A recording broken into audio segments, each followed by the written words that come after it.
When it comes to video games, especially single-player campaigns and story modes, there is a question that always pops into my mind. Why do we have hundreds of games about World War II, but almost none about World War I? Think about it. We have got Call of Duty, Medal of Honor, Company of Heroes, Wolfenstein, Sniper Elite, and the list goes on and on. Developers keep coming back to World War II like it's an endless well of stories. But when it comes to World War I, most of what we get are multiplayer shooters, trench battles, squads fighting squads, respawning endlessly. Only a handful of games like Battlefield 1 really dared to create a proper campaign, with characters, emotions, and storytelling. And I've already talked about the game in another video. So the big question is, why? Why is World War II the favorite, while World War I is almost ignored? Let's dive in, let's bring a beer, and off we go.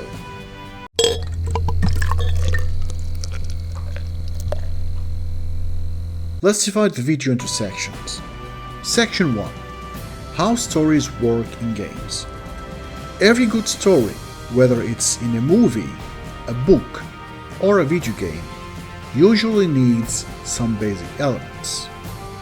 An introduction, a good side and a bad side, a climax point where everything feels intense, and finally, a resolution, often a happy ending or at least a clear conclusion.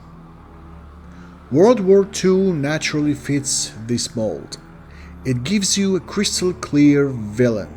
Hitler and the Nazi regime are universally recognized as the bad guys. That makes storytelling very straightforward. You don't need to explain much. Players instantly understand who the enemy is and why they should fight. And it wasn't just Hitler. World War II had villains everywhere. Mussolini in Italy, Stalin in the Soviet Union, collaborators in occupied countries. Developers have no shortage of evil figures to build stories around. It's almost too easy. World War I, on the other hand, is much murkier. There wasn't a single face of evil, let's say. The war was started by a web of alliances, empires, and political miscalculations. The average soldier often didn't even know what he was fighting for. He was just following orders. So for a developer trying to create a campaign, the question becomes, who is the hero and who is the villain? It's not nearly as clear-cut as World War II. Section 2. Gameplay and atmosphere. The way the wars are remembered also affects how they are turned into games. World War II offers variety, urban combat, stealth missions, paratroopers drops, resistance sabotage, tank battles, dogfights in the skies. Developers can design diverse levels that keep the player engaged. World War I is remembered differently.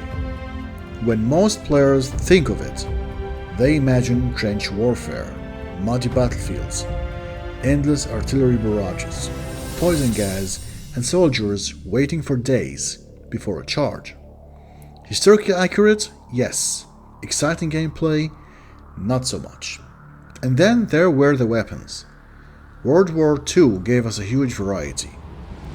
Semi-automatic rifles, submachine guns, heavy machine guns, flamethrowers, and experimental tech. World War I's arsenal was older, bolt-action rifles, bayonets, early machine guns, and primitive tanks.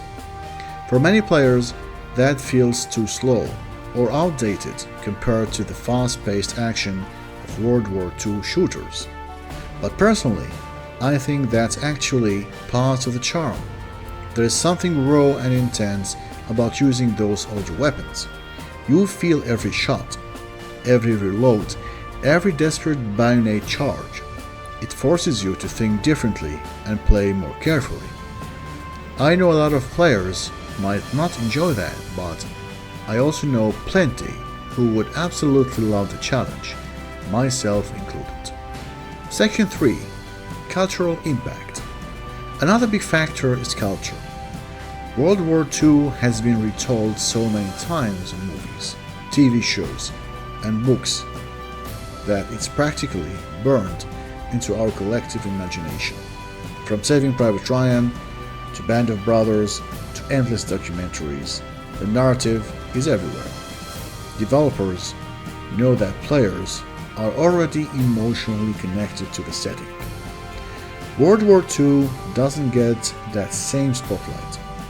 There are great films like 1917 or All Quiet on the Western Front, but they are rare compared to World War II's constant coverage.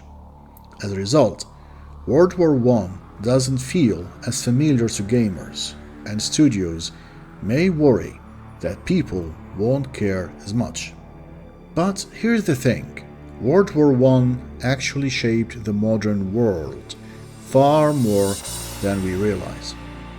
It wasn't just a European conflict. It redrew maps, collapsed empires, and created political borders that still affect us today. Not just in Europe, but in the Middle East. Remember Lawrence of Arabia? The Ottoman Empire collapsed after World War I, and that shaped the region we live in now. In many ways, World War I set the stage for everything that came after, including World War II itself. So if anything, there is more reason to tell those stories, not less. Section 4. The personal angle. Here is where my opinion really comes in. I think the real reason World War I doesn't get more single-player campaigns is not because it's boring, but because it's difficult. Developers love clear stories, and World War I resists that. It's complicated, political, messy, and tragic. But those are exactly the reasons why it could be powerful. Imagine a game that doesn't just try to be fun, but really makes you feel the human side of the war. You could play as a medic, desperately trying to save lives in impossible conditions, or as a soldier writing letters home, knowing you might never return, or maybe even from multiple perspectives: German, British, Ottoman, French, Australian. To show that, at the end of the day, most soldiers were just ordinary people caught in something far bigger than themselves. That's the kind of storytelling that could make a World War I game unforgettable. Section 5. Counter-arguments and a special reply from me. Now, some people might say, well, maybe World War I just feels too long ago. Players can't relate to it in the same way. Honestly, I don't agree. Gamers today still enjoy titles set way before World War I. Look at the Age of Empires, Crusaders, even Assassin's Creed games set in the ancient times. Clearly, time distance isn't the problem. What matters is how the story is told. World War I isn't too old. It's just underused. So, to sum it up, World War II dominates gaming because it offers clear villains, exciting variety in battles, and it's deeply ingrained in our culture. World War I gets left behind because it's seen as slower, messier, and harder to turn into a simple good guys versus bad guys narrative. But in reality, World War I shaped the modern world as much, if not more, than World War II. and its stories deserve to be told. Personally, I think World War I is a goldmine waiting to be explored. Developers just need the courage to move past the cliches and focus on the human side of the conflict. Not every game has to be about defeating the villain. Sometimes the most powerful stories are about survival, humanity, and how ordinary people endure extraordinary times. It might sound strange. So far, no one has done so better than EA and its Battlefield 1 and even 5 for the Second World War. But that's just my take. What do you think? Do you feel like World War II naturally makes better game stories? Or do you agree with me that World War I is an underused setting with massive potential? Drop your thoughts in the comments. I would love to hear your perspective. And if you enjoyed this discussion, don't forget to hit like and subscribe for more gaming reviews, ideas, and discussions. Thank you very much for watching, and I'll see you in the next one.